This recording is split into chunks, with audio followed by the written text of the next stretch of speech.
food, and you have a damn good time together, and you go back and nothing happens. So my whole approach to strategy has always been, we've got to make this thing work. It's too important. So I'm going to share with you some tools today that I think will be useful. I think that the best time to ask questions as soon as they pop into your brain, because otherwise what tends to happen is you forget them. So I believe that if you press on the participant little button at the bottom, you can put your hand up and I'll be able to respond to you. Or if you just want to send a text message through to one of the organizers, they will be able to forward them or pull them together when we get to it. So let's get started. I think what we need to have a look at is various approaches to strategy. So let's do a quick overview of various approaches to strategy, and I'll show you what's wrong with each one. So here's the oldest and perhaps oddly enough, the most common approach people have to strategy.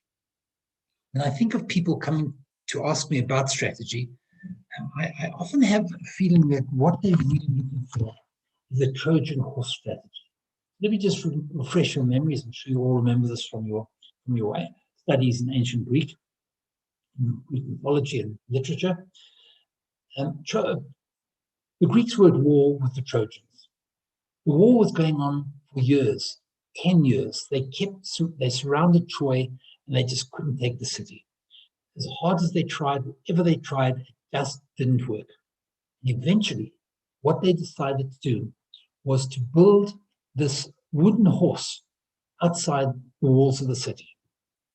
They built this horse, and the really quality soldiers hid inside the horse, out of sight from the Trojans. Then what they did was, the Greeks got into their ships and sailed away. They only had to go far enough so that you couldn't see them over the horizon. There they sunk anchor and they waited. Night falls. As night is falling, people see that there's the Greeks are gone, and there's this horse outside there. And they're quite convinced the Greeks, after 10 years of failure to take the city, have quit, and the Trojans open up the gates and decide they're going to take this war trophy and bring it into the center of their city. And they're celebrating, as you can see below. They celebrate all day, celebrate into the night, and when everybody has gone to sleep, the ships sail back from just over the horizon to the gates of Troy. The soldiers who were hidden, including Ulysses, who was hiding inside the horse, come on out and they open the gates, and the Greeks take the city whilst everybody is sleeping, and the rest is, well, history. It's a fantastic trick. And I cannot tell you how often people who ask me to assist them with strategy are really looking for a trick. They want some way in which you can tell me something like really cool, something really different, something really novel. And just that one novel thing is going to make it's going to turn my business around, and I'm going to be a huge success. Here's the bad news. The bad news is there are no more tricks. The world is far too open for you to find one trick that nobody's ever thought of. And that one trick which you'll do to people now will ensure your success. So we have to get out of our minds that there's some quick way in which we can do something that will ensure that we're successful. And as a strategy, that doesn't work. It worked brilliantly when you were living in the Greek world. There was no media. You could not communicate with people. If somebody went over the horizons, you were quite sure they're gone. Now we can track you so easily. There's nothing we don't know about anybody else.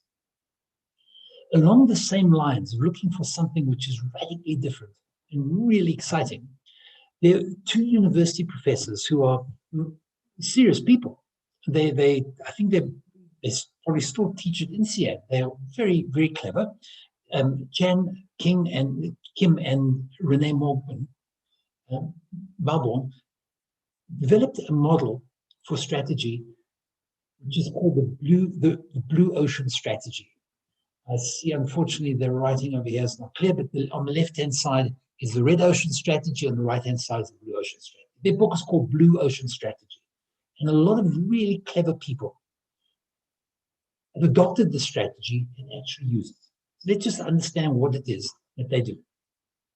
Firstly, they said, most of us are competing like fishes in the sea, competing for an existing market space. We're trying to find our slot. Where can we get into this place and make some real money? We're among all the other fish in the sea. And we're just one more fish, whether it's a different store or a different practice or a different opportunity or whatever. But there's so many of them. All we can do is we're just trying to beat the competition and get ourselves a little bit of space. The demand is there. All we want is we want our portion of that demand. And we have to make value cost trade-offs. For example, I'll offer you the cheapest haircuts, and then you'll come to me. I'll offer you the cheapest food, or differentiate myself in some way that's attractive. The fact is that the seas are red with the blood of competition. And trying to beat the competition is not a very clever thing, because they're there already. Says Kim and Marble, what you need to do is you need to find uncontested market space, what they call blue oceans. There's no blood. There's no competition. There's nothing there. You're the first in the area. You're there and you can capture the new demand for completely new product or new service or new way of doing things. You don't have to worry about being the cheapest, low cost value, because there's nobody else. There's you and nobody else. And the challenge of any business is this pursuit of differentiation. You are different, completely different, but you don't have to worry about low cost. You have to try and I've got to be slightly different to everybody else, and it's still cheaper. That's what they call the blue ocean strategy. The problem with the blue ocean strategy is that it's nonsense. It's nonsense. As soon as you come up with any brilliant idea, I promise you, your nearest competitor is going to say, let's go and do exactly the same. They're not going to say to their partners, listen, guys, they got there first. We're out. We're finished. Let's just go home. We'll all survive on beans. We're done. As soon as a new area is opened up, it becomes a red ocean again. In fact, every one of the examples that they've used in their book, if you read the book, it's been out for quite a while, almost 10 years. If you read their book, you'll see that all the businesses they talk about are now red oceans. So trying to find that absolutely unique possibility where you won't be, where nobody can get you, is a fool's errand. You just can't do it. That doesn't exist. Anything you want to do, don't worry, somebody will come and take you. You find something as amazing as Uber. I love the service. How many Ubers are there already? There's South African versions. They might not be making that much money yet, but it's not open. It's not open. It's not a blue ocean where Uber is the only one and there's nobody else. There's plenty of it. So competition, trying to become a blue ocean, gives you a small window of opportunity, but it's very short. Let's look at another option. A lot of people spend a lot of time trying to work out their mission, vision, and values. What is our mission? What are we trying to achieve? The biggest proponent, Peter Drucker, talked a lot about mission. And Peter Drucker is extraordinary, was an extraordinary intelligence and had very, very keen insights. What most people don't know is what he was referring to that needed a mission. What needs a mission is a non-profit organization. The reason they need a mission is because in a non-profit organization, you don't count success by money. Let me give you an absurd example. If you run the Johannesburg Philharmonic Orchestra, if you did run the Johannesburg Philharmonic Orchestra, you were chosen and you were appointed the CEO, and you said, what am I trying to achieve here? It wouldn't be, can you make a lot of money for the orchestra? Because I know exactly how to make money for the Johannesburg Orchestra. I know when they make money. There's a thing called Last Night at the Proms. It's taken from the British. They have proms where they have orchestral presentations, and the last night is just like a fun night with firecrackers and balloons and people and the orchestra goofing off, and they play pop music, and it's packed. One I went to, I think I went to a couple of them, were packed. People really paid money to go in there. That doesn't happen with the concerts, the regular concerts. Most of the people in the concerts I'm not paying for their tickets. They got them free because their companies bought a stash of them and they hand them out. Last night, the promise make money. If you have to say, you know what I'm going to do as the orchestra leader, the CEO of the orchestra, we'll only have last night in the promise. It's killing. That's not what we're here for. When you're a non-profit, you have to work out what are you there for. It's not money. The orchestra might be there because they want to bring the most beautiful music in the world to a wider audience beyond people over the age of 60. So your mission might be, I want to increase the number of people who attend our sessions. Whether they pay or they don't pay is not the issue, but they must be under 45. Something like that. And you work out what the mission could be. There are people who've made a fuss about what's your mission, what is your why. Very nice, a lot of fun, but make some money. So that doesn't work as a strategy. Another strategy that is very popular and for which people pay real money, it's probably the most popular version of strategy that I know of. I call it the greenhouse tomato strategy. Let me tell you what this is about. You bring in one of the international firms who've had extraordinary experiences in an extraordinary number of countries. Whatever your industry is, whether you're in beauty therapy or you're in IT or anything, they've seen it in 7 countries. And you get those people who fly in from other countries, they have access to all the international information.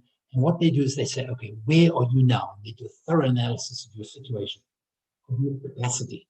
Then they look at what's the context in which you're currently working, what's the current market. Then they say to you, where would you like to be in 5 years' time, in 3 years' time?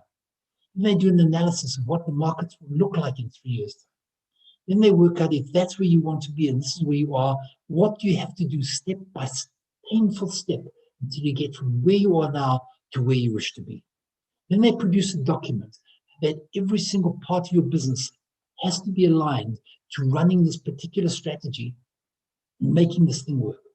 The detail they come up with is always exquisite. It's clever. It's profound. And the document is thick. And the best advice I can give you is don't even read it. It's based on a fallacious idea, and that is that you can control all the factors. Living in COVID, seeing what's happened to the world economy and what's happened to most businesses, we didn't expect this.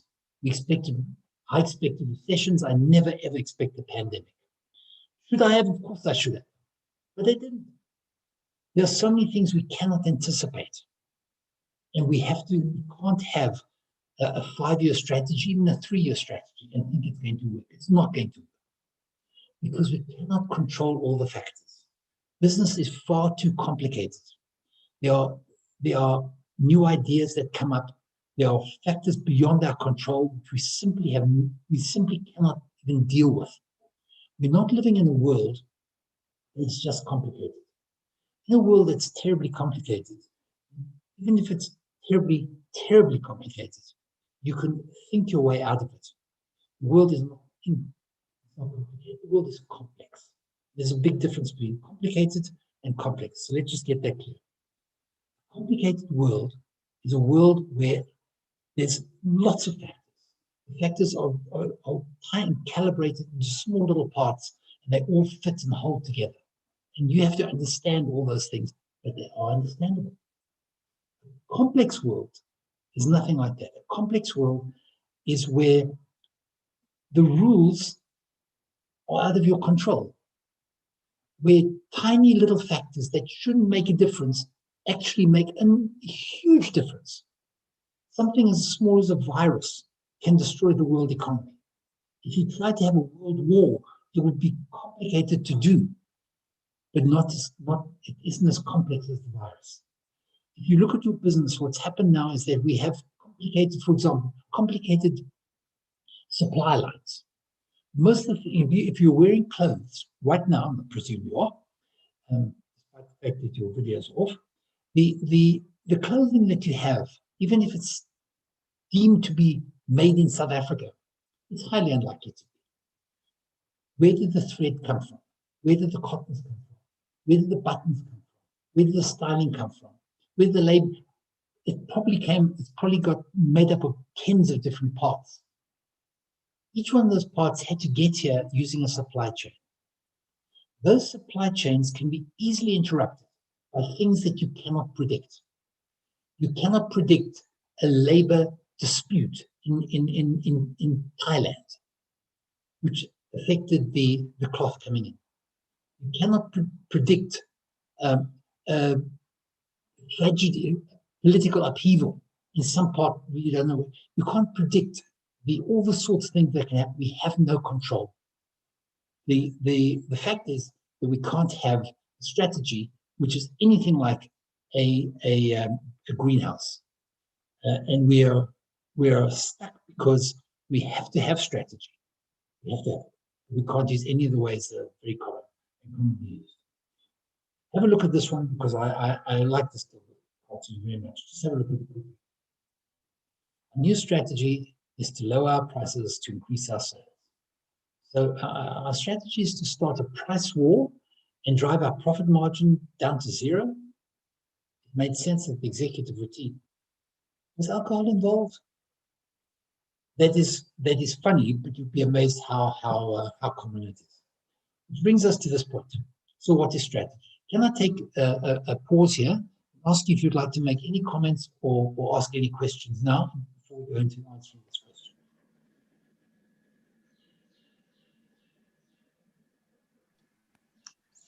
No questions. No questions.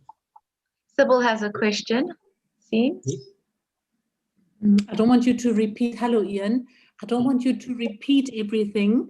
The greenhouse, is that like coming, like reproducing, I don't know, let's say Zara, how it works in America, now coming and same conditions in South Africa? Do I understand that right? Partially, and I'll explain why. I think that Zara is a brilliant strategy, and strategies can be taken from one place to another, but they can't be taken without adaptation. That's the fact. The idea, I think when we're talking about strategy, I'm thinking more in terms of timelines. Can Zara predict what fashion will be in 2 years' time? The answer is of course not.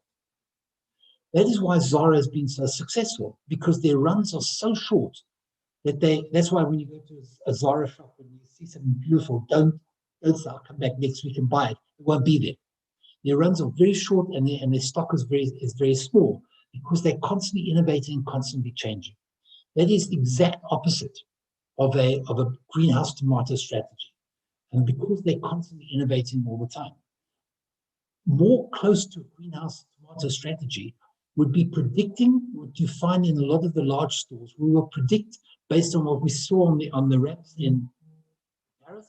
We'll predict what fashion will be like today, and then we'll spend our 3 or 4 months designing it, putting it together, and getting it into the shops. And 6 or 7 months later, when the seasons are back to where they were, when we designed the stuff, we realize it doesn't sell anymore. That will be more close to a greenhouse tomato strategy than Zara's, which is constantly changing and is in evolution all the time.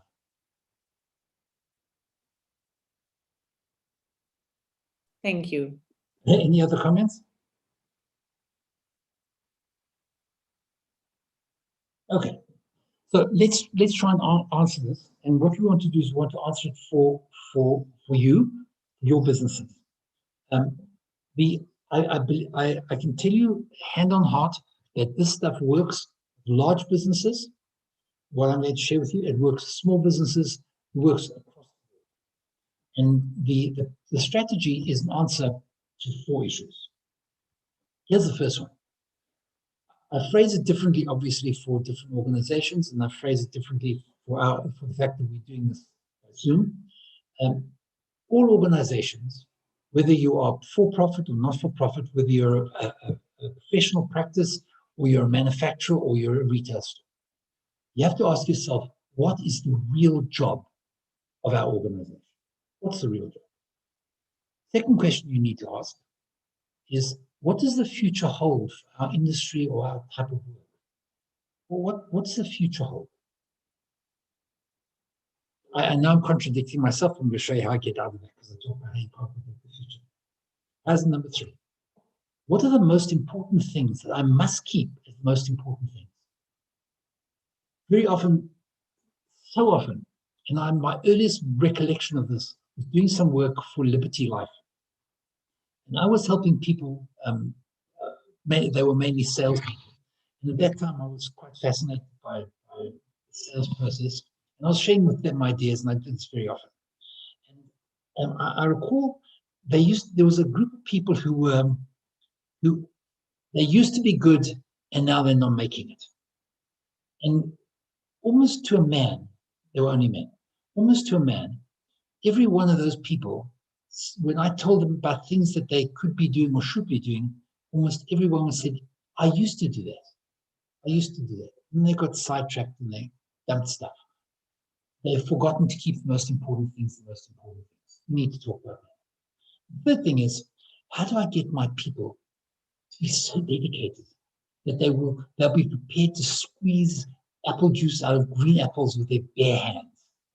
And if you have a workforce now, or even one or two people working for, even suppliers, you want them to be able to do that. So let's unpack how we would respond to those 4 issues. Let's start with this thing about the real job of your organization. I want to start off by looking at what's the job of a milkshake. And I picked this particularly because Christensen, Lake Christensen, used to teach at Harvard, in one of his books mentioned something in passing, and then afterwards he wrote a book about it.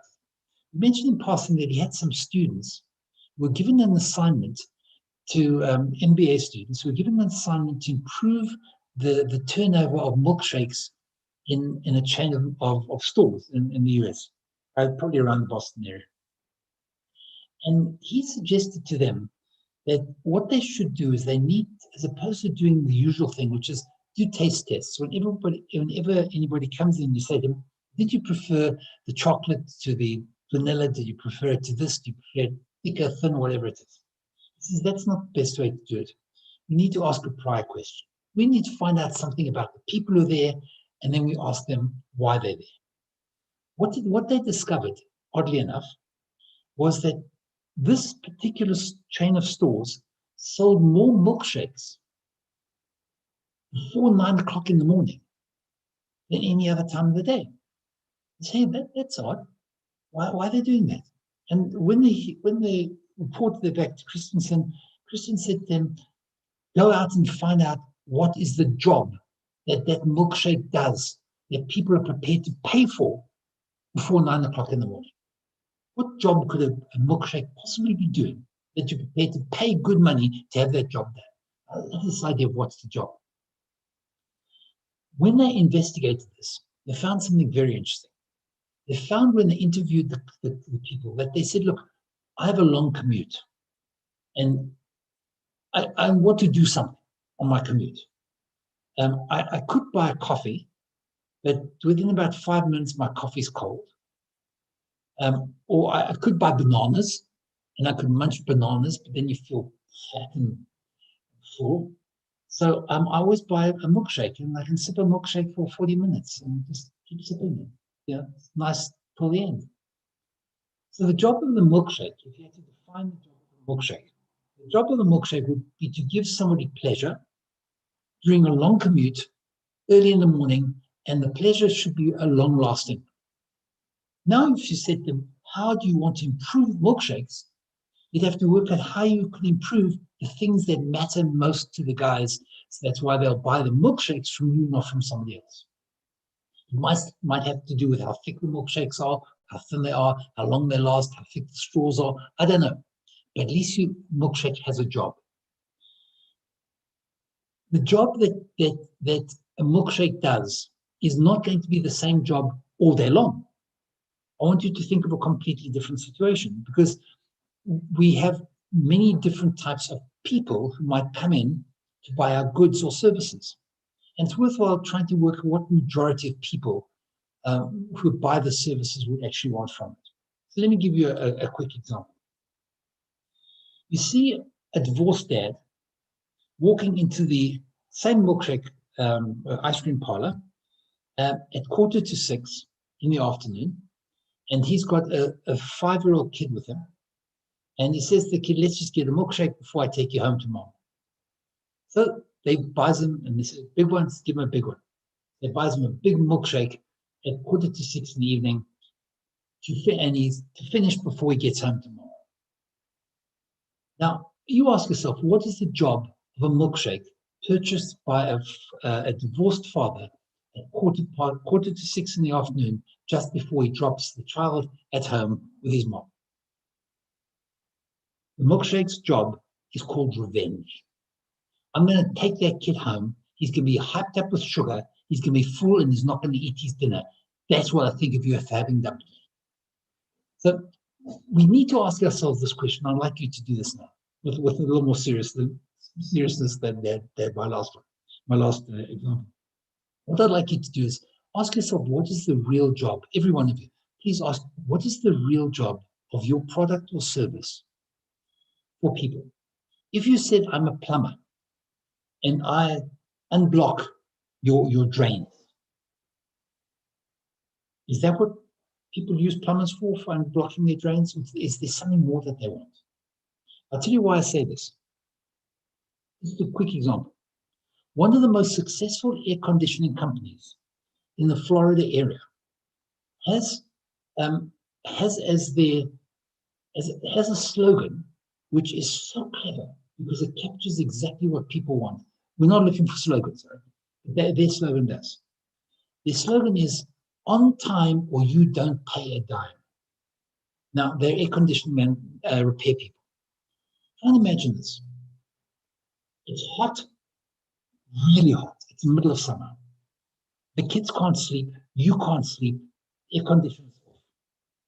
First thing in the morning, you phone the air conditioning company. Say, listen, we can't live like this. You have to come repair the air conditioners. They say, look, I can't do it today. I can only do it tomorrow morning. You say, okay, good, tomorrow morning. You go to your employer and you say, hi, I have to be at home because the air conditioner guy's coming in. He can't repair all the air conditioners if I'm not there, and there's nobody to let him in.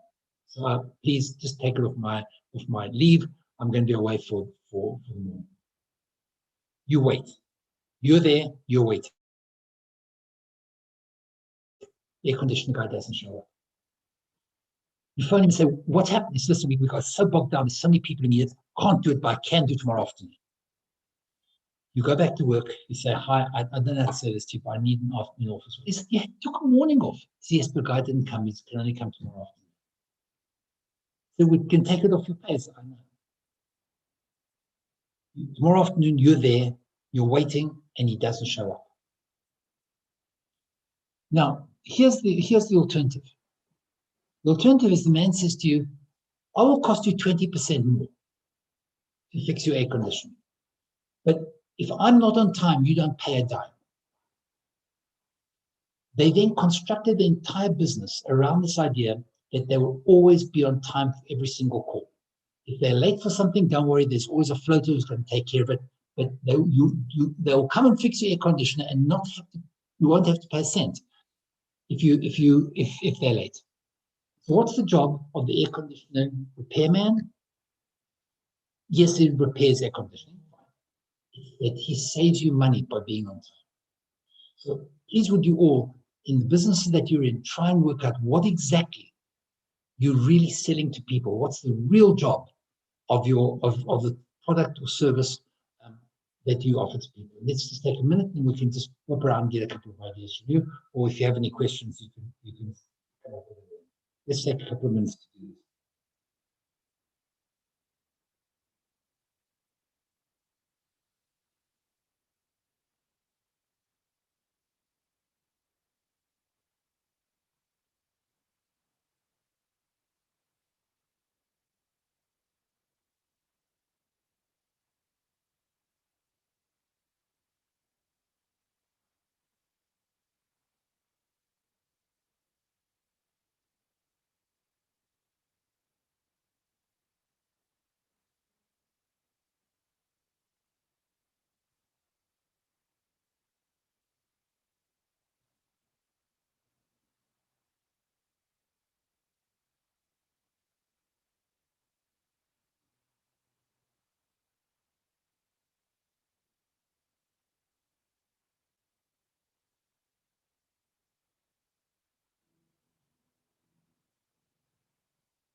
Okay, let's stop there.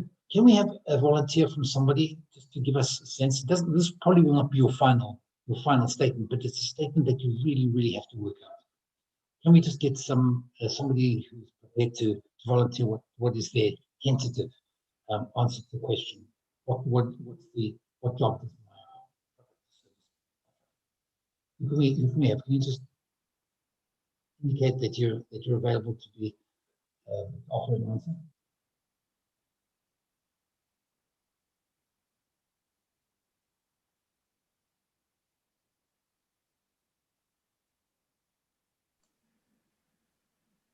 Ian, Yes, please.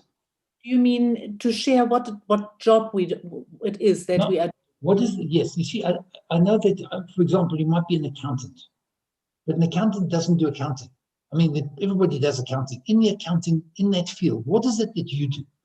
One of the things that you might do is you might be the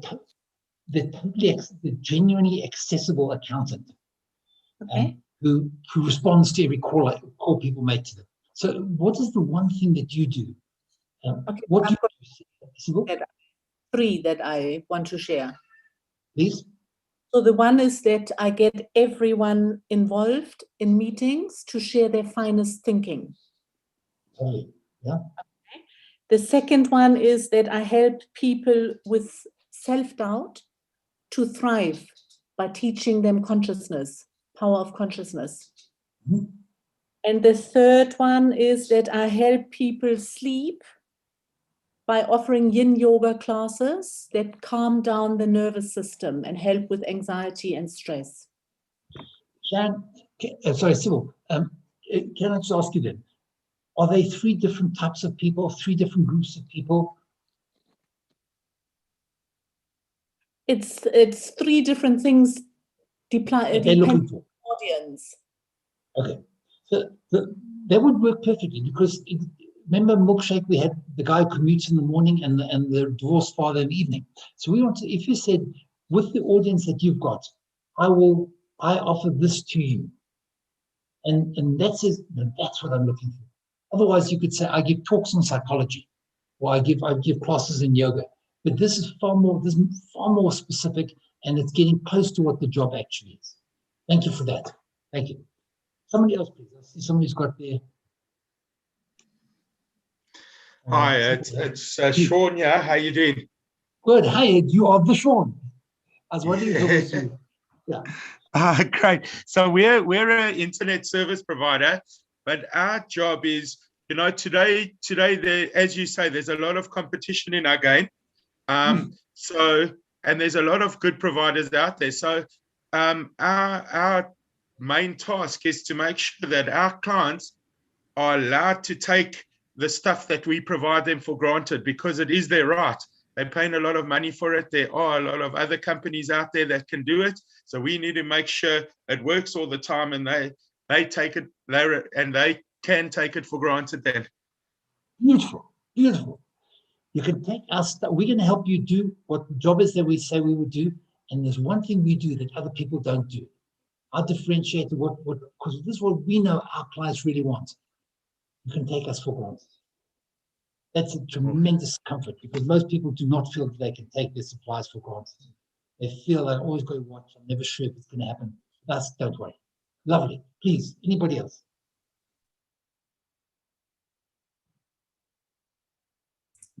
Hello, Ian and everybody. Gary Furman here. How are you all? Good, Gary.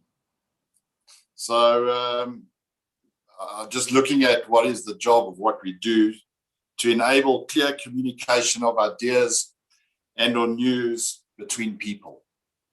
Again, please. To enable clear communication of ideas and or news, etc., between people. What do you do? And what we actually sell sound systems that go into things like auditoriums, meeting rooms, huddle rooms, etc. But it's not an off-the-shelf product. It's a design bespoke to the application. And so what you do is you make the communication easier and clearer for people. Correct. Just repeat your phrase again. to enable clear communication Yes. of ideas and or news, etc., between people. Yes.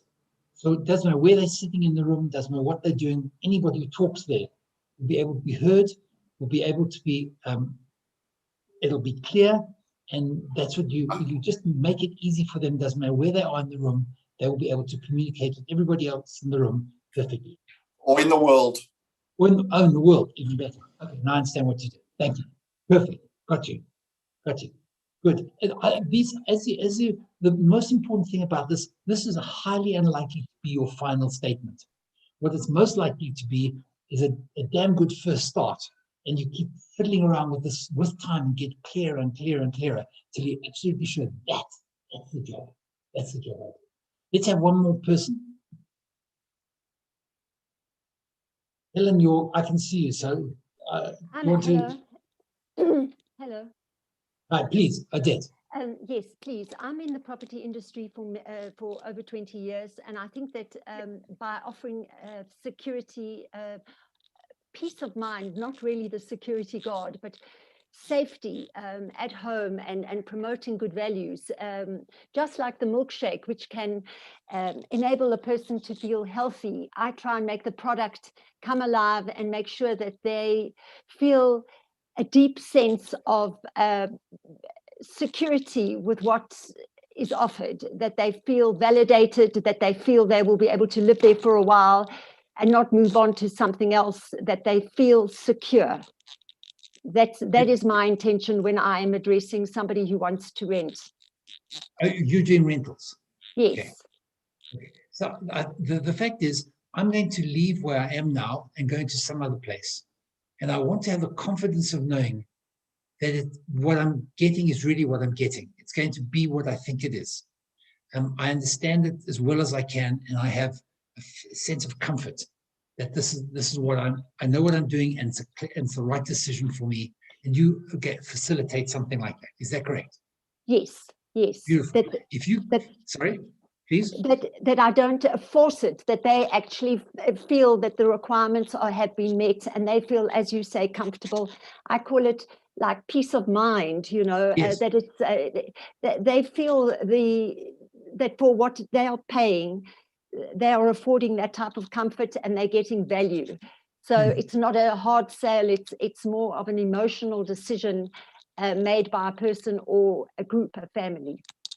And it's a really big decision, because Yes. I'm either going to move all my stuff in there, I'm going to move my family in there, and I want to know it's the right decision. I want the comfort of knowing it's the right decision for me, and that somebody has helped me do that. Yes. They tell me, they give me insights into what's going on, so I have the comfort of knowing that for me, this is exactly right. And that I think is a great comfort. Yes, Lovely.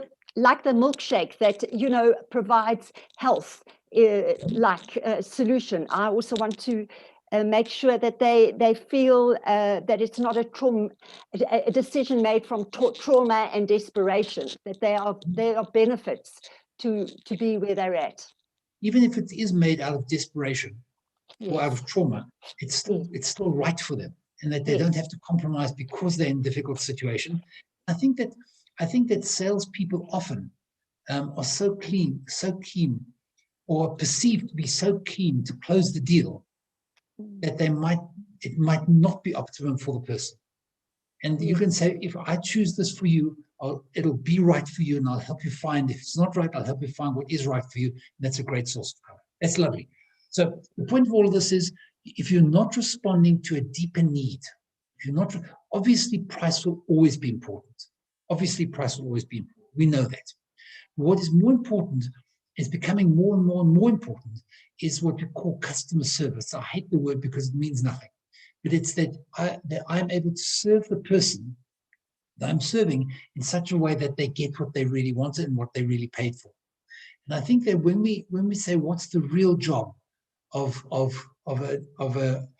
an estate agent dealing in rental property, or whatever it is, that we understand what that is, so we can supply that part of it, as opposed to there's another cold drink with a straw, a little bit of fake cream on the top, and you can drink it.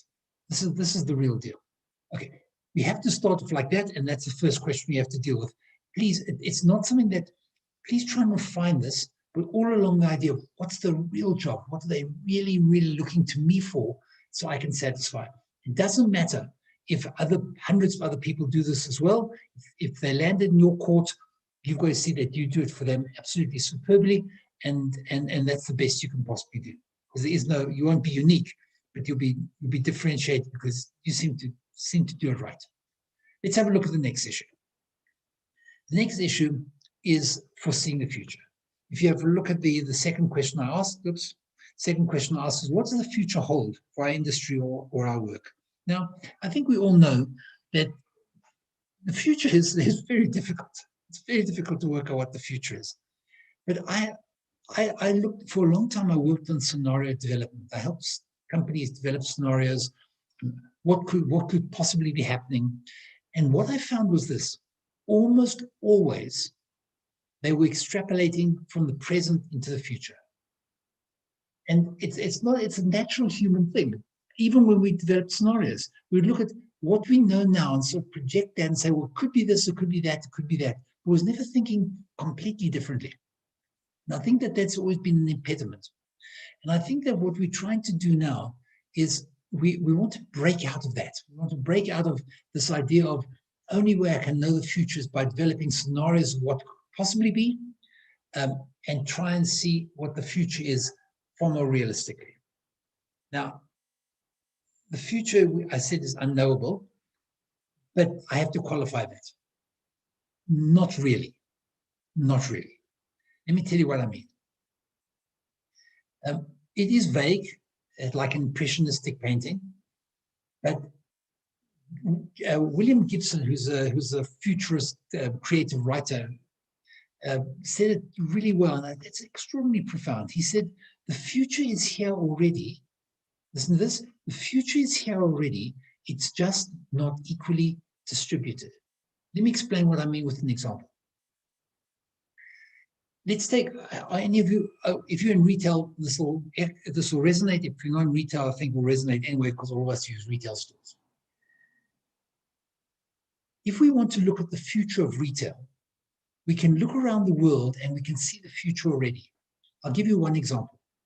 There's a shop, if my memory serves me correctly, in Seattle, called Amazon Go. When you walk into the Amazon Go shop, it's a supermarket, and it's a smallish supermarket at the moment, a smallish supermarket. As you walk in, you go to the turnstile and you put your phone on the turnstile, and that will read whose phone it is. Then you walk into the store. You walk up and down the store, pick up anything. You pick up some snacks, and you can put them in your pocket if you want. You can put them in a bag. You can put them in a trolley. It makes a difference where you put them. Then you say, no, I don't want that. I'll put that back. You put that back. And then what you do, you walk straight out the door. Just walk out.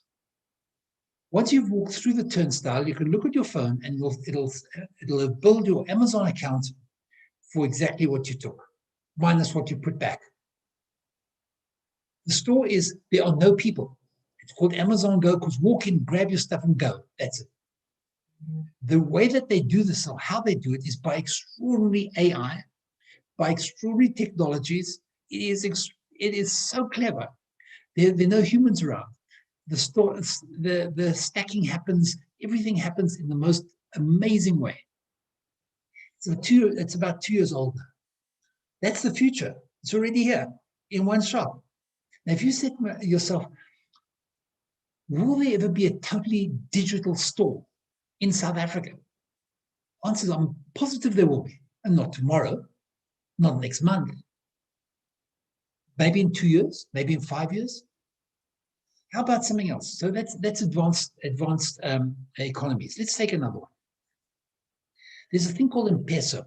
It's a form of payment where you don't actually have a bank account. Now, how do you, if you're a rural person, how do you bank without cash? How do you do that stuff? Well, M-Pesa does it. Throughout the developed world, they are trying desperately to mimic M-Pesa because it's such a clever idea.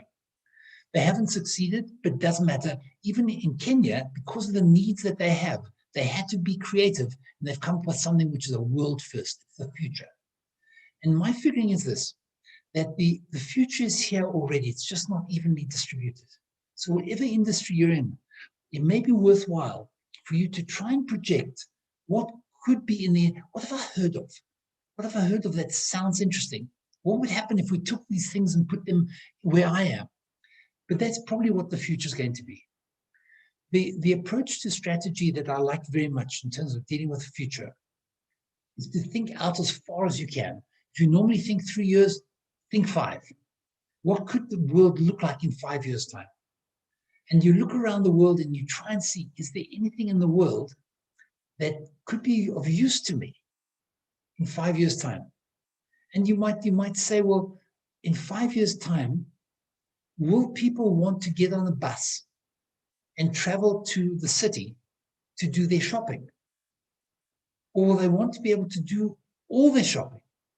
By the way, including banking and including booking their holidays, including booking a bus ticket or movie ticket in the corner store. Will we find that people want to be more local? And because they want to be more local, the whole ecology of retail will have to change, because these are not going to be big supermarkets in small areas. They're going to be lots of these little fellas all over the place. Now, if you're in retail, then how about if you're a supplier to retail?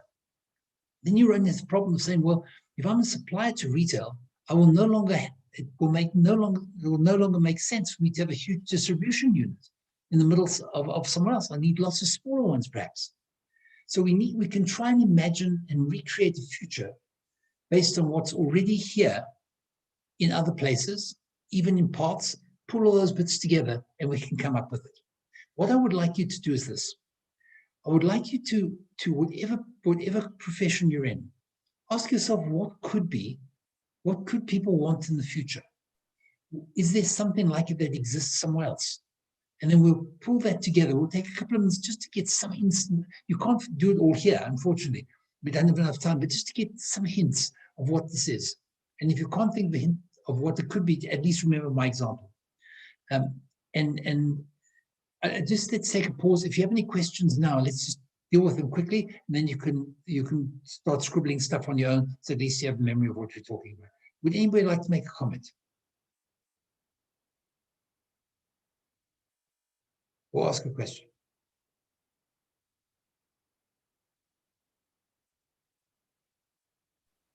Yes, please. Hi, this is Helen. I think what's so exciting about this is that you open your mind up to innovation opportunities of what could your business do if you weren't constrained by reality, constrained by fear, constrained by your competitors. It gives you the freedom to dream. And then it's to then, reapply reality later and say, okay, is it or is it not feasible? But what's lovely here is that you give permission to ignite imagination. Absolutely, and unconstrained. It's not projecting the present forward. One of the things, let me tell you about a big company in the United States called Ascension Health. Ascension Health owns hospitals, and they're huge. They said, okay, what will life be like 10 years' time for us? And they said, with the advances in medicine and with what people expect, people are getting healthier, not sicker. On balance, there's more cures for everybody. So we've always been in hospitalization. They asked their clients now, what do you want from a healthcare system?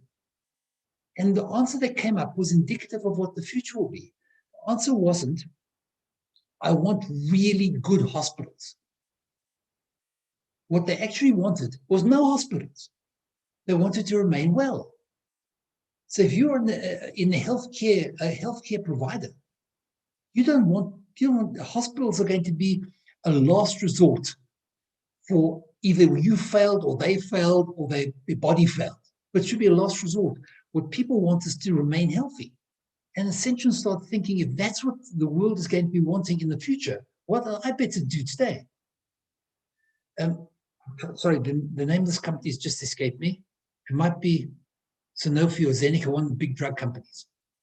They did this particular exercise. They projected into the future. They said, what will people want in the future?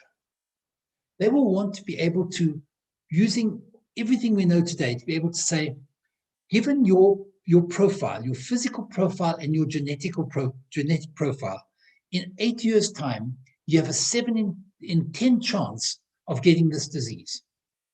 So we can do that predictive stuff based on what we know and based on the genetics and based on everything else.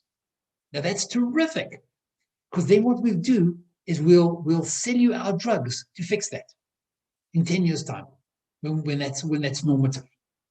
Then you have to ask yourself a question.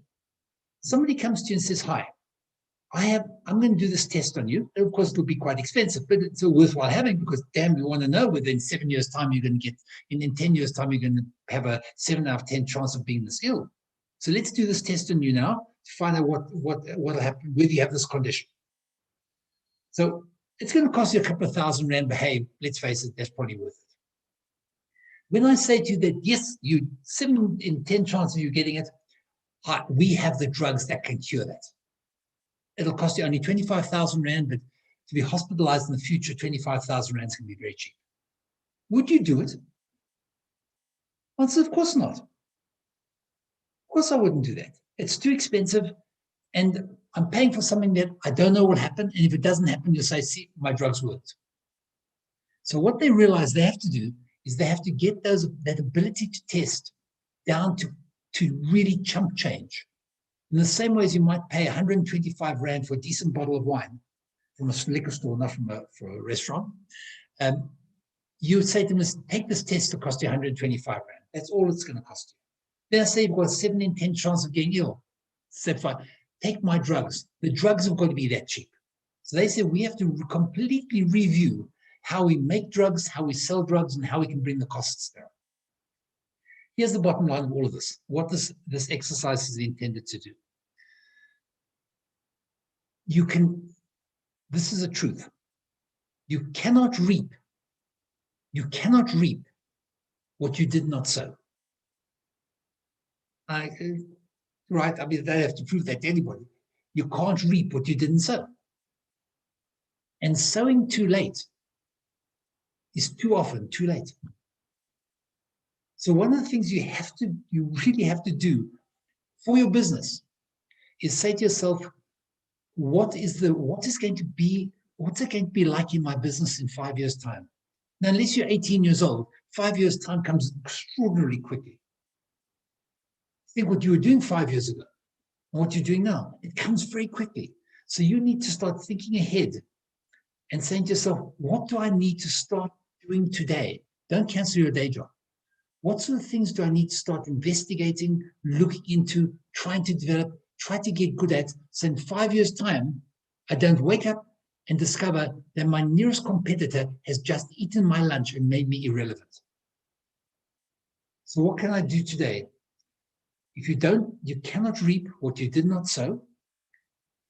And sowing too late is invariably too late. Okay. So at this point, what we want to do is we want you to play this game, think forward, and try and see what the world could look like by putting together all the different factors that we already know there are somewhere in the world. So let's use them. What would happen? And how would that affect you? Any comments? Otherwise, we'll move on. Questions, statements? Okay. What's going to happen when you've got that? You'll only come up with an impressionistic view of the future. But as you get closer and closer, it'll get clearer and clearer. So you might say, yes, we're going to improve healthcare. And as you get closer to it, you'll work out exactly what areas of healthcare are more important to people, more profitable to you, and so on. So we get to our third question. Third question is, what are the most important things that I have to keep as the most important things? In the business I have, what are those most important things? Because so often, people just stop doing what's important. They get so sidetracked on all sorts of other stuff. And you don't realize till afterwards, if I didn't make it, I didn't make budget because I didn't do what I should have done, I got sidetracked on other nonsense. And the challenge is to keep the most important things the most important things. I'm going to give you a quick exercise. When we send, and we'll share this presentation with you. I'm going to take you through this list over here. And I would suggest that you do this as slowly as you possibly can, really slowly. If you do it fast, do it fast and throw it away because it has no value at all. It only has value when you do it slowly. So what we're going to do now is I'm going to share with you what these 9 questions are. Question number 1.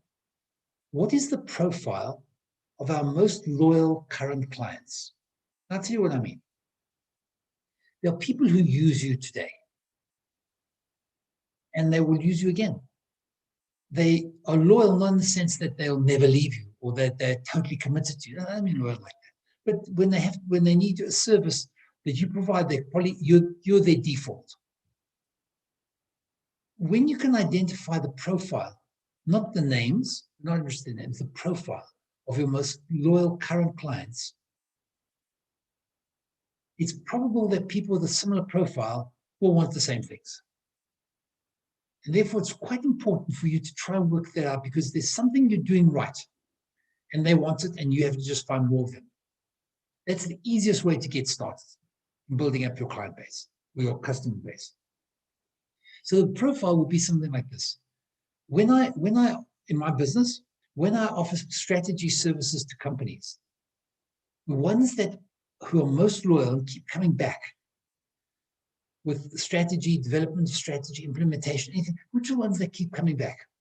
They're owner-managed companies where I talk to the owner. They tend to have a turnover which is sizable. They're happy to open themselves up to new ideas. And once they've decided to do it, they realize the cost of money and they make it happen. And therefore, they're usually satisfied. Whenever I find somebody with that profile, and doesn't matter what the industry is in, from the biggest billboard company in this country to the biggest company that does parking control in this country, everyone has got exactly the same profile. Owner-managed, they have enough money, they are open to new ideas, they're happy to listen, and then they realize they're not going to waste their money and they just make it happen. And then they're satisfied. Okay. So what's the profile of your most loyal current clients? Then you might ask yourself, I know that's the profile of my most loyal current clients, but is there anywhere else that I really should be focusing? Am I missing something? Are there people out there that I'm just ignoring?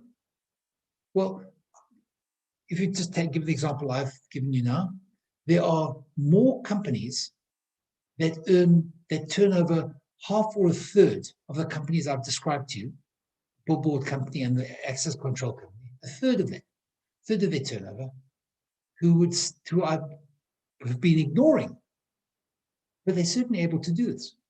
Is there somebody in another country? Are there other countries where they could do this? In the past, I was very limited because I could only do strategy for companies where I could physically go there. Now people are quite happy for me to help them with strategy by Zoom. So why does it matter which country they're in? As long as they speak English well enough for us to understand each other. And when you look at it like this, yes, there are other things that I should be focusing on, which I haven't been, and I should address that. Question number three, you should have already solved with your milkshake example. What's the real problem I solved for them? What's the real problem? Question number 4 is, what could I be the best in the world at? What could my company be the best in the world at? You don't have to be the best, but you're up there with the best of them. And you'll see a little later on, it's only the best that can really succeed. Now, you don't have to be the best at everything. You could be the best as being the friendliest, and that's why people come to you. You could be the best because you're a low-cost provider. You could be the best because you're an exclusive provider, and people love that exclusivity. It doesn't matter what it is, but there's got to be something, and you've got to aim for the best. You've got to aim to be the very best. Next question, if you have a team, and you're not a one-man show, which is fine too, or one-woman show, you would say, what's the team most passionate about? If you're on your own, what am I most passionate about? And you'll find that there are some things that you're seriously passionate about. And don't try and invent it. Try and discover it. What is it that you would choose to do if people didn't pay you? What would you be happy to do? If you had enough money and you didn't have to work for money, what's your passion? Now, why it's important that number 4 comes before number 5. I'm totally convinced that you should not follow your passion. There's people who follow their passions if they're very lucky. You're an Oprah Winfrey who followed her passion and became the richest black woman in the United States, and a very, very rich woman. You're lucky. For the most part, you become passionate about things you're best at. I'll say that again. You will become passionate about things that you're really good at. So getting good comes before passion. Good comes before the passion. The passion comes from being really good at it. When you look inside and you say, what's my passion? I did this and I know exactly what my passion is. My passion is I love learning. I love learning about stuff. My part of that passion is I love telling other people about it. Now, because of that, the work that I do works very nicely for me. Work out what is your passion, and that's what you're going to really excel at. It does require, of course, that you're the best in that. Next thing is, where can you be most profitable? See, it's all very well to say I've got a passion and I think I am the best in the world, but will I be able to make any money out of that? If you can't make money out of that, you really need to reconsider, because living in penury is not fun. If, of course, you are a not-for-profit, don't worry about the word profitable. Just look at where can I add most value? Where can I really add most value? So these questions are questions that you need to ask yourself in order to find out what's most important, and you'll see why in just one moment. Then you ask yourself, where can I lose most? If I do what, can I lose most? Now, it depends on the industry you're in, but there are areas in which you can lose most in some industries which are different to others. It may be by making reckless choices, maybe by buying quickly as opposed to buying slowly, or buying too slowly and you lose out because you didn't buy quickly enough. But where could you lose most? Sometimes it's just hunting for new clients. It doesn't help to hunt for new clients who aren't able to serve them, but you've got to really work out what it is that matters most for you. 8th question needs some explanation. A moat is like a small lake that surrounds a castle. So when the enemies come to try and take your castle, they're struck by, they have to overcome the moat. And so they dive in and then they drown. Or they try to ride their horses through the moat and horses drown, they leave. But what will happen in all probability is that this time they lost out, a lot of their men died, and your castle is safe. When they come again, they'll come back with rock throwers or fire throwers or something or other to be able to take you. An economic moat is something that allows you to be safe for a while. Sometimes it's having a big bank balance. Sometimes it's having talent. What's your economic moat? What will allow you to remain a great reputation is a really good economic moat for a while. Now, when you've gone through all of these questions, only when you've gone through all these questions, this is most important. Only when you've gone through all these questions and you have answers, ask yourself, what are the drivers of our business success? Let me give you 2 examples. Drivers of your business success are always going to be things that you will uncover as you go through this. If you ask what's the driver of my business success, certainly in the consulting practice, very simple. Read everything you can lay your hands on and know it really well. That's a major driver. The second major driver is contact people and offer them your services. If you don't contact people with you, we're not talking about selling crudely, but don't contact people often and regularly, like every day, don't be surprised if you can't pay your bills. So we have to worry about the most important things, and they have to be there. So in our business, what we said is that you will succeed in my business if you contact, we have things called consequentials. You have to contact 2 human beings every single day to make a consequential contact with them, which could lead to business. If you phone the person and he says, please never ever phone me again in your life, that's consequential. That counts. Tick my 1. If he says, I can't talk to you now, please call me tomorrow, that's consequential. Something like that, or if the secretary says no, he's not in, that's not consequential. You have to make 2 consequential calls every single day of every single week, 11 months of the year in our case. And then you have to read obsessively. If you do those 2 things, don't worry, your success is pretty much guaranteed. As you do more of this, you get better and better, and everything works like a virtuous cycle. So once you've gone through your 8, identify what are the drivers of your business success. As I say, you're going to get this list, and I would urge you, go through this really slowly, and then revisit it exactly the same way as once you've found out what's the job of your business. Revisit it until it's right, and don't be surprised if it keeps changing all the time and just gets better and better and better and sharper and sharper. Which brings us to the very last thing. You've got to have staff, whether they're staff that you employ or staff that help you because they're your friends or your spouse or your kids, or they're suppliers.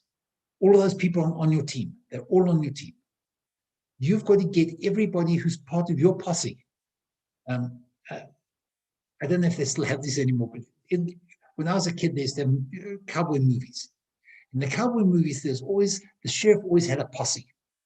And the posse was a group of men who somehow or other always had a horse ready and always had a gun at hand. And when the bad guys had robbed the bank, he could just call out his posse, and these guys hopped on their horses with their rifles in hand, and they chased after the bad guys and caught them. Who's your posse? Your posse are people you pay and people you don't pay. They're people you can rely on. That's your team. That's your guys. There are a couple of things that we really have to know about building a really strong posse, really strong people around us. People who, when times are tough, really will squeeze apple juice out of green apples with their bare hands. We have an award in our office, one of our companies, called the Green Apple Award.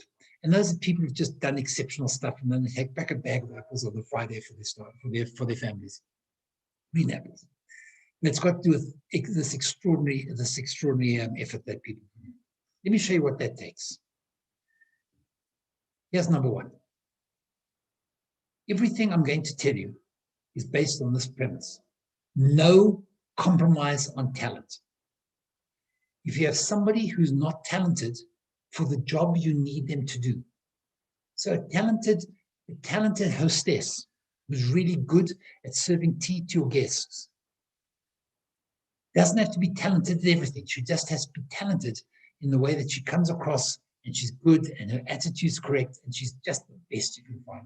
If she's not the best you can find, do whatever you possibly can to get rid of her as fast as you can. Kindly. If you have somebody who works really hard, is a nice person, but they don't have talent, give them an oversized severance package. But you cannot compromise on talent. There's no way to run a great business with weak people. No way. And if they're kind and good and hardworking and weak, give them a really, really good severance package. If they're not, give them the bare minimum you possibly can, but get rid of them as fast as you can. If you believe you can't do that in South Africa, do it. You can. And you can do it without going to CCMA, just follow the rules. Yeah, but no compromise on talent. Think through all the people in your group, and let me just ask you it's a weird thing, but just try it anyway. There's a thing which I call the thank God it's Friday test. Thank God it's Friday test. How many of your staff are giving you 100% of what they're able? And you pay a tax for the thank God it's Friday, the TGIF tax. Let me tell you what it is. You've got somebody on your staff who's very talented. They're good, but they're only talented. They don't work hard for you. They also have a bad attitude. They annoy you. They foment trouble in your group. They don't give you what you need. They are talented. You just never see that talent. Ask yourself, if they gave you 100% of the talent that you need and that you believe they have, if you know what that is, what you believe they have and what you need, you say that's 100%, and they could do it, but how much are they actually giving you?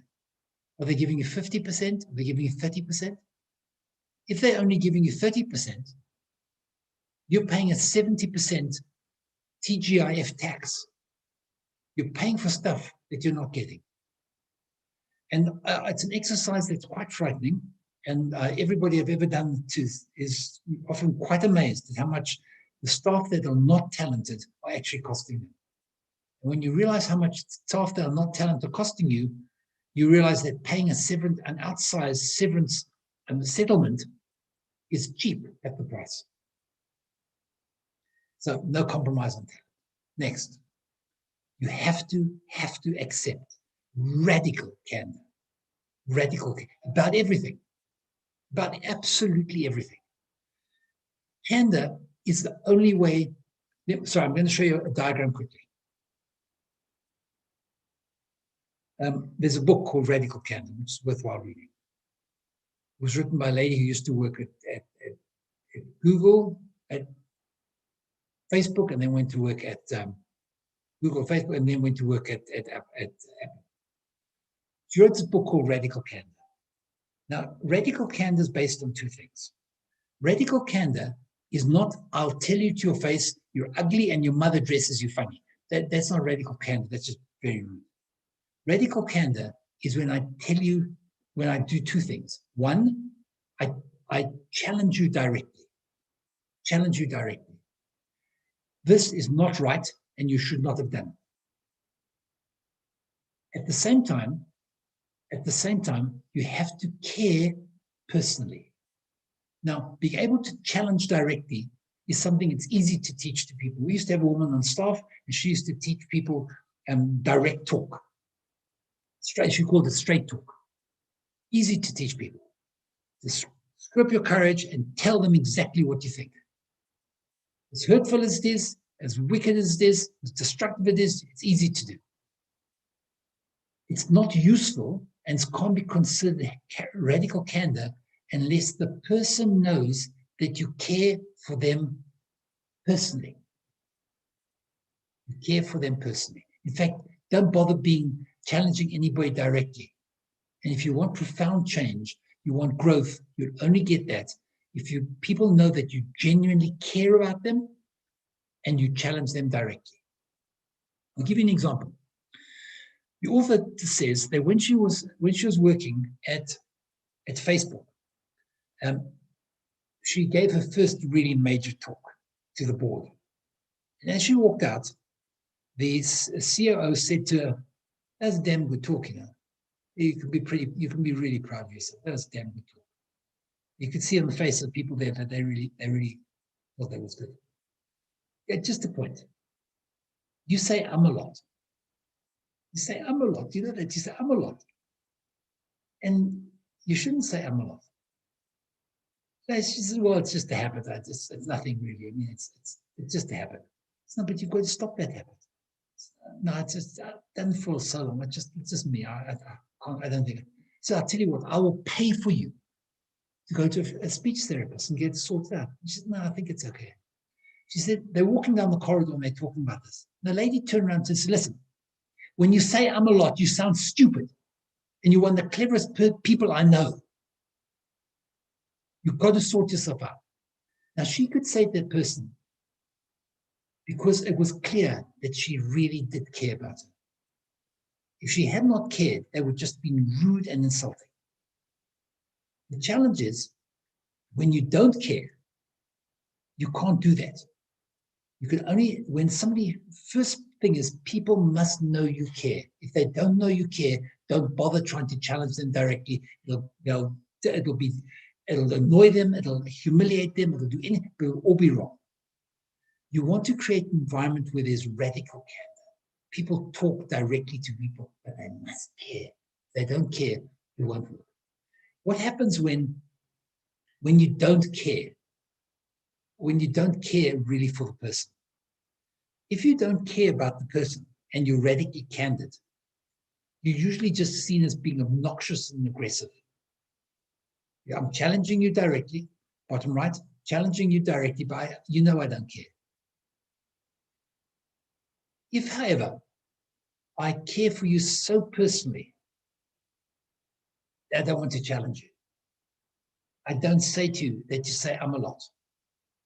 I let you stew it. In the beginning of this book, Radical Candor, which I commend to your attention, reads easily, the lady says that she had a staff member who everybody liked. He was so nice. I mean, just a good guy.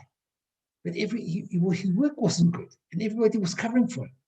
And they covered for him. Everybody was covering for him. And at some point, she said, "No, I can't carry on like this." So she called him and said, "Listen, your work isn't good, and everybody's covering for you, and we can't keep you here anymore." And she said, he looked at her with horror and with tears. And he said, "I thought you loved me. I thought you loved me. Why didn't you tell me? Why didn't you tell me?" How unkind. That's ruinous empathy. They ruined his career because there was too much empathy there. When you don't care personally and don't challenge people directly, you only challenge them it's just manipulative and insincere. Your challenge is really to get up there and be radically candid. Radically candid. So the two things to remember: the person has to feel that you believe it, and they challenge you directly. I think that many spouses challenge them like that. Your spouse will say to you, "You can't go out looking like that. You look awful." Now you know that he likes you or she likes you. And so when they say, "Listen, you can't go back and change that, whatever it is. You can't go out like that." You're prepared to accept it because you know that they care for you personally. If you don't know that they care for you personally, well, who knows? Who knows? Let's go back.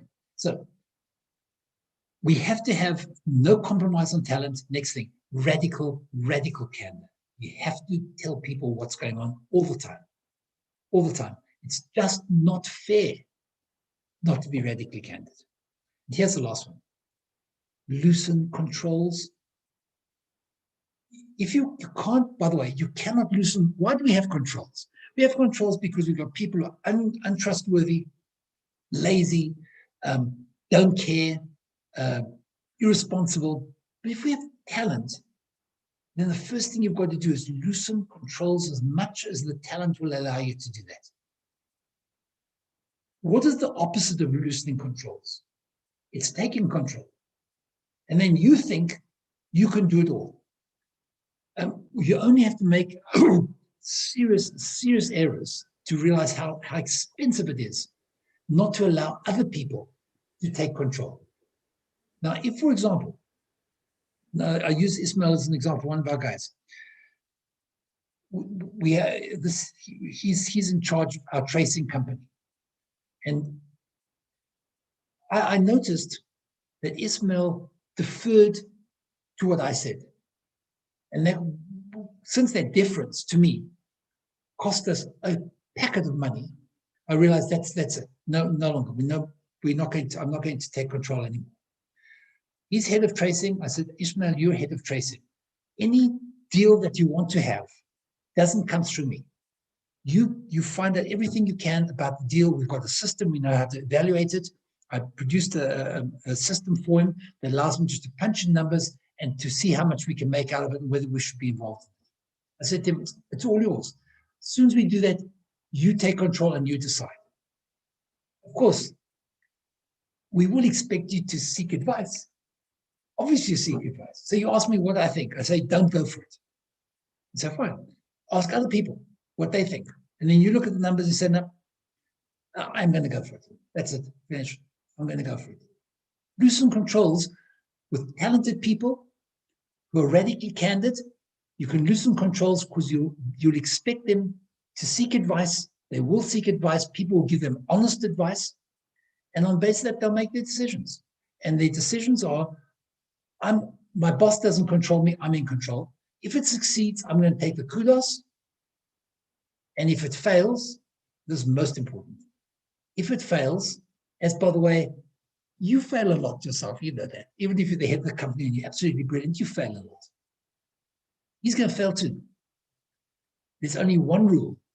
If you've got talent and you've got candor, rule when you fail is you do not keep your failure to yourself. You announce it, hey guys, come here, I've got to tell you. Remember that job we took on that we made no money out of? I want to tell you all about that. I want to tell you how much money we lost. I want to tell you what my assumptions were. I want to tell you why I made the decision I did. I want to tell you exactly why it was a lousy decision and what part of my decision-making process was incomplete. And at the end of it, people say, hey, that's interesting. Do you beat up on him? Of course not. What you might do say, that's really nice insights. Thanks for that. Because if he tells us, if he sheds light on what's going on and reveals mistakes as much as successes, we all learn from him. And talented people should be able to share their talent and share the mistakes they make, because when talented people share mistakes, you learn a lot from it. And if they're talented people, we're all going to learn from each other. So the way you will get people to squeeze apple juice out of green apples with their bare hands is if there's no compromise on talent, you're radically candid with each other, and you loosen controls. And that concludes what I wanted to share with you about putting together a decent strategy for your businesses. So if you have any questions or comments, this is the time to do it.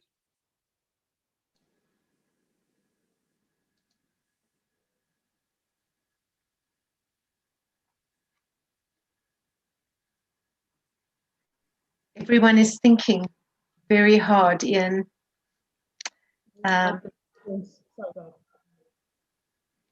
Sorry, Helen? I was saying I really like the last quote about loosen control. And it's that quote that Madiba said, which is, I never lose, I either win or I learn. And it's to have the courage as the leader to let your people learn and to share the learnings and stand on the shoulder of giants rather than suppress people and micromanage them. So thank you for that. Thank you. Ian, thank you. Sorry, Sybil.